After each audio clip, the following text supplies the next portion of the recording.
Hey, howdy, hey, campers. How's it going? I'm Ill-Fitting Trousers, and today, uh, as you can probably see behind me, the Shin Megami Tensei V review came out, from IGN today. And, just to, kind of show you guys what's what here, let's scroll down. Oh, and if you look and right where my head is blocking, great. If you look right here, that's not great. That is not a great review. And the weird part about this review is IGN gave this game an 8, and people are obviously not. Well, I mean, an 8's incredible. An 8's you know, is like a decent score. I think IGN did give them the lowest score out of like everyone that I saw at least today. But an 8 is not bad at all. However, this review right here, it is called Shin Megami Tensei V review, just on IGN. I imagine will be deleted tomorrow, just like they did with the bad Kingdom Hearts 2.8 review and everything. It is only 6.5 minutes long, and they mention Persona 5 6 times. They honestly, I feel like, talk more about how this game isn't Persona than they actually talk about this game. This review is so bad. It's just so bad. And I thought it'd be kind of fun to, like, look into it and kind of, break it down a bit as a trailer. Or as, not a trailer, as a review. And just kind of talk about, like, things they should have done differently, and honestly, most of it will probably be just mention Persona 5 less and talk about the actual game. Because, yeah, it's not supposed to be Persona 5. They make it very clear. I get it's the same studio, but it's its own. SMT is its own thing. Persona is its own thing. I know there's confusion with, like, a lot of the Persona games have SMT, Persona, but those are just spin-offs. They don't connect with the mainline SMT games, and I think a lot of games actually with the SMT logo and stuff, they don't actually connect to the mainline. Is my understanding. I should also start out by saying I don't know much about the SMT mainline series. This is gonna be my first game. SMT 5, I'm super excited about it. I've done my research, so I know it's not, I am coming from the Persona series, like a lot of people I know are going to be. That's why this review was like this. That's what, Persona 5 is one of the biggest things that's come out of Atlas in a few years. And I think SMT 5 also will be big if people give it the fair chance it needs. But acting like it's gonna be Persona is not really give it that fair chance. Anyway, let's start the video and just kind of talk about some things. I already know, like, in the first sentence, it's not good. Shin Megami Tensei V feels like the edgier, less sociable younger brother of Persona 5. Even Yep, there it is. Oh wait, though Persona began as a spin-off of this series. Both Okay. So yeah. Acting like Persona's better is already kind of like not the way to start a review. I can understand, making some comparisons, especially with it being the studio, the same thing. Um but you kind of just come out swinging against SMT 5 with, Persona. And I think that's terrible, especially because, like, any research, I mean, like, this is the first thing I found out when I was, like, looking up SMT 5 stuff. I've been doing it. I've even reacted to some trailers here too. But SMT fans hate it when you compare Persona and mainline SMT games. Unfairly. They hate it when you do it unfairly. Which is like, that's like one of the first things I found out, like getting ready for the series. So I can imagine that wouldn't, like, I feel like they kind of are taking this stance to get views, if that makes sense. Like, if you anger enough of the fans, they're gonna come and watch it, and like, look, I'm watching it. I'm not even an SMT fan. I've never played a game yet, but that's what they're doing here. And look, they're creating a conversation, and I'm watching it again. Branches of the family share much of their cast of highly customizable demons, like mythological Pokemon you smash together to make even more powerful ones. They have similar, excellent turn-based combat systems that encourage you to fish for your opponent's weaknesses and make smart use of every They're still comparing it. Resource available to you. And what's missing from the Persona formula here is a lot of its heart, but Shin Megami Tensei V still rises to succeed in most other ways. Okay, so we are 30 seconds in, and all they talked about was Persona so far, right? We're almost 40 seconds in. We're almost a whole minute, like a little over halfway to the minute mark. And they only talked about how this game's not Persona. It's not a good start. For an opening, it was all right. I think some of the comparisons they drew were really stupid, though. Like they said, you're fishing for weaknesses. That's every turn-based fighter ever. That's like not an exclusive thing to Persona. Pokemon, you like try to hit their weaknesses. That's how, that's every turn-based fighter. Final Fantasy, you can hit weakness magic and everything. It's ridiculous. Anyway, let's keep going.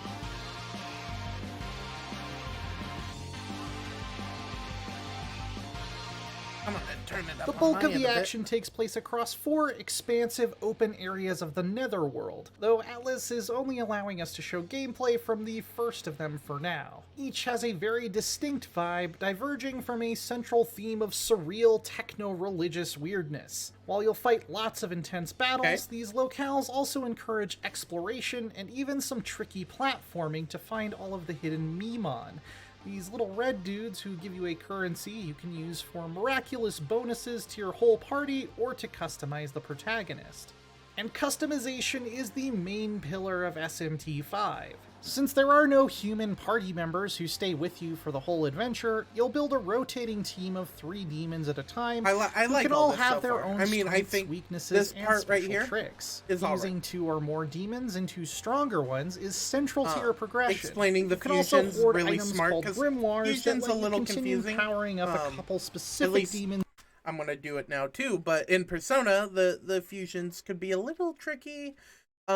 Sometimes you'd find, like, I didn't realize, like, in my first playthrough of Persona that you couldn't, like, keep leveling them up, and I kind of wanted to stick with Arson the whole way through, and you can't really do that. You want to keep with you for the long haul, which I really appreciated.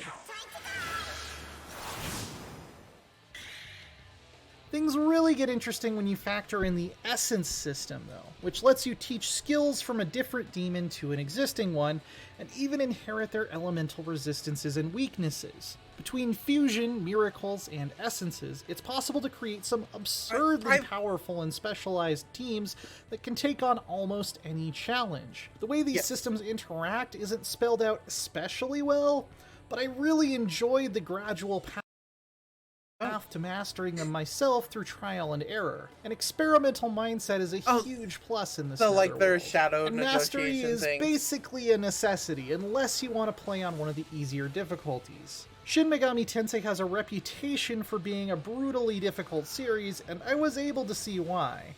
just using the strongest demons I came across naturally, I So I often think got this chewed up section and spit so out far pretty has quickly, been especially against pretty certain solid. bosses and in the last quarter of the story. Like, That's only until I realized that the real challenge was in creating the perfect explaining how the team for gameplay each works, area, explaining and the more sometimes complex, even each fight. All of the tools are there, and if you know how to use them, you can blow right past enemies that once seemed mechanics of the game. That's the but word I there was is thinking no of. mercy to be found if you don't. It's so great. going in with the right mindset is a must. You heard that talk about it being safer to go home in groups, right? You should walk with us. Why can't we be Where friends? SMT5 consistently fell short for me as a massive Persona fan, though, was the writing. Here's where it gets takes bad again. upwards of 20 hours to find any personal motivation beyond survival and figuring out what's going on, in contrast to Persona 5, which makes things personal right away. The companion character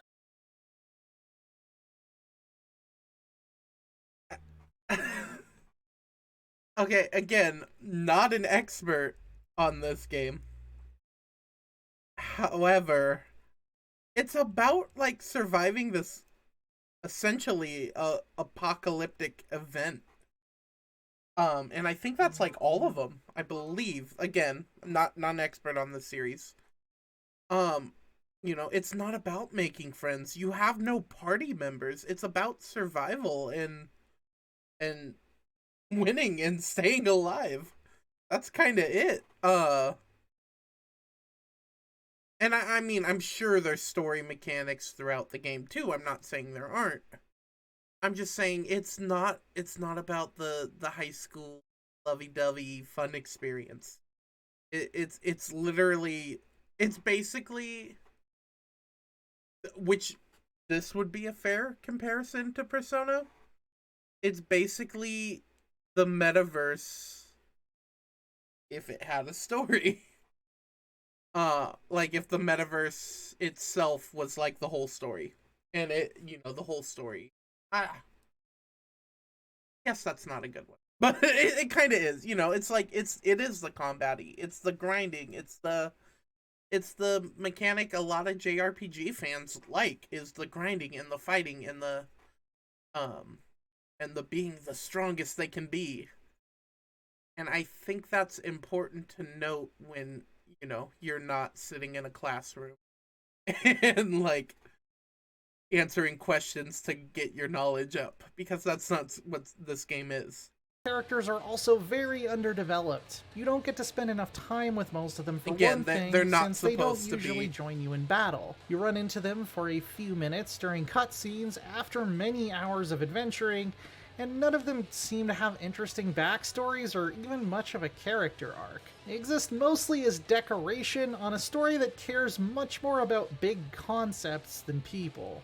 The main story is definitely interesting, at least, and not just another rehash of God versus Satan for control of humanity's destiny. While I won't spoil anything, the 3 possible endings are a bit more nuanced. I did not know that. Although your decisions right earlier, up to the moment that you lock into one path don't seem to affect them at all. And things become pretty convoluted at the very 3 different end. endings you can get. It introduces an entirely new metaphysical concept through an expository dialogue dump at basically the last possible moment, which seems meant to recontextualize the whole situation, but then doesn't really explain how it works or even what exactly happened with it after the final battle. So this just left the last hour or so feeling like a somewhat cold, kind of hard confusing to figure out without to an knowing the ending. 80-hour undertaking. I would have left that out of a review. Is great. Personally, it's every bit as visually stylish as any other Atlus game, and I love the design of the main character. The demons, both new and familiar to series veterans, look and sound awesome and have some fantastic. That's the other thing. When he said any other Atlus game, you know he's talking about Persona. He's never played SMT. He's made that very clear in this review. And I can't really imagine what else he has played if he hasn't played SMT. Thinking of like Atlus games that are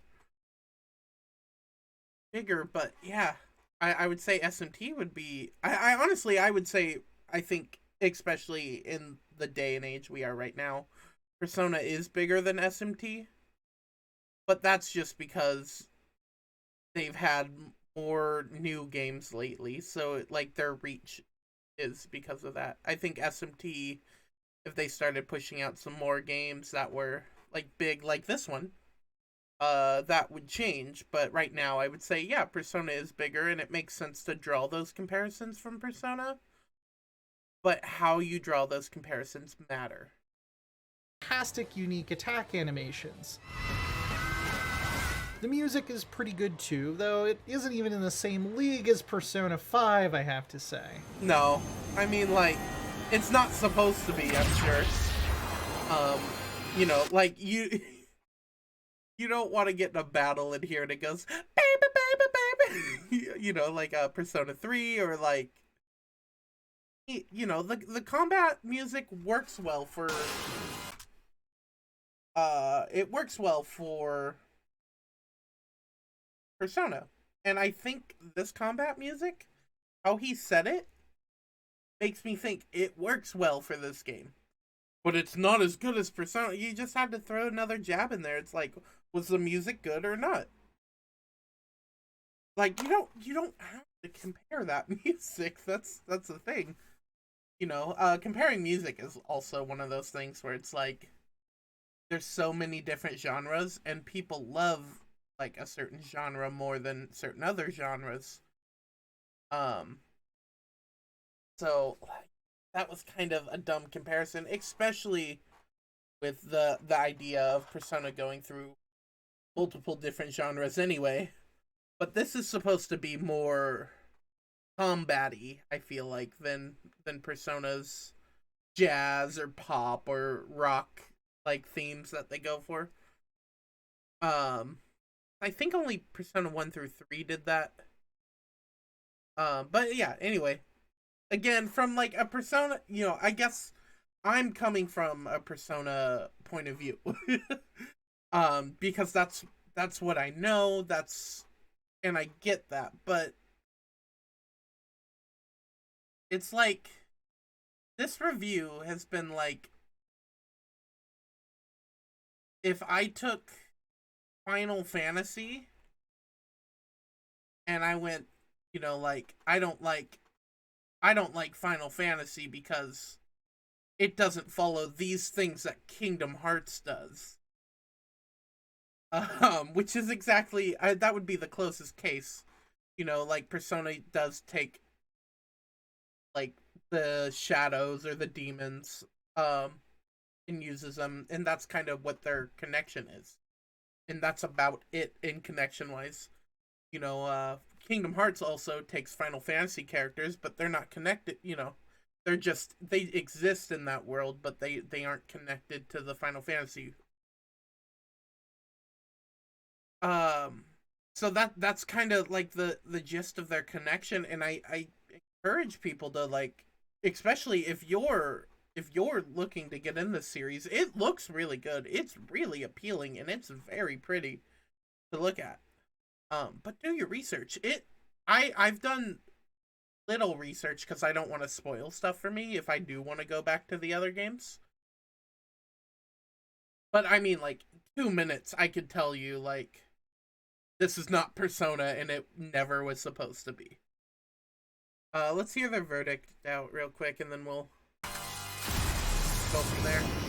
With extremely deep and satisfying party customization, excellent combat, and challenging enemies, Shin Megami Tensei V never left me feeling bored or burned out. Exploration and platforming sections lend some much needed variety when you're fighting so many similar battles in a row. I just couldn't shake the feeling that this was Persona without the heart.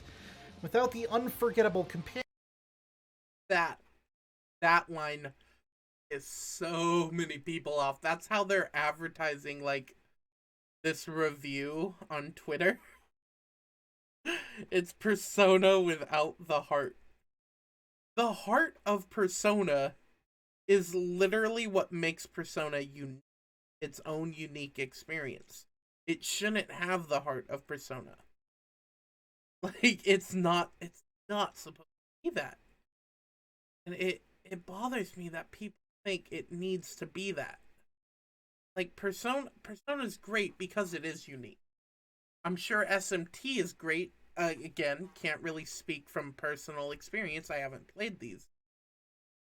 But I'm sure SMT is great because it is unique. It's why while some people may not like the playstyle over another, um, or like the story over another or whatever, they're unique experiences and they can stand alone by themselves, and that's what makes a great story. Uh it's just so weird. I can't imagine, being upset over a game, like I can't imagine being upset that this isn't Persona. Like the evidence is everywhere. Again, 2 minutes, you'll see like, oh yeah, this is nothing like Persona. But it still looks good. Companion characters, the potent personal story, the incredible soundtrack, and the jaw-dropping twists and turns. Still, if you're looking for a meaty JRPG to sink your teeth into, Shin Megami Tensei V has heaping portions of it. For more JRPG... An 8 is a great score. I think an 8 is a fantastic score, actually. And again, like, they even have a Tales of Arise review, which I haven't seen, but you have to review these games to like they're themselves. Just because Persona is technically part of the SMT series, even though it is entirely not, it's from what I've researched and what I've like videos I've watched and stuff, like where to start with SMT. Actually, there was a really good video. I can't remember the name of it, but I'll have the link in the description and check it out. It really explains the difference between, like, it's almost like SMT is like an umbrella title. So SMT is like its own series. SMT 1, 2, whatever. And then anything with like SMT something, it seems to be like a spin-off, but SMT's like the umbrella cover that makes them all part of each other, but not at all. It just means basically just means they're using the shadows or the demons or whatever you want to call them. So yeah, anyway, yeah, 8's a good review. This review though, if you watched it, I mean, we just did, but like watching this review and that score, they don't make sense together. And I don't understand it. So anyway, guys, thank you so much for being here tonight. I really appreciate it. And guys, if you liked what you've seen, kind of my first time doing something like this, so it was kind of interesting. But yeah, like, hit that like button, hit the subscribe button. If you want to know when my other videos go live, hit the bell. Actually, yeah, we'll be doing an unboxing of I was gonna do it at 100 subscribers, but we didn't hit it. And I mean, it makes no sense not to do it. If I already am getting like the box anyway. I'm getting the collector's edition of SMT5. So we'll open it here. And we'll see you guys next time. Have a good night, everyone. Bye.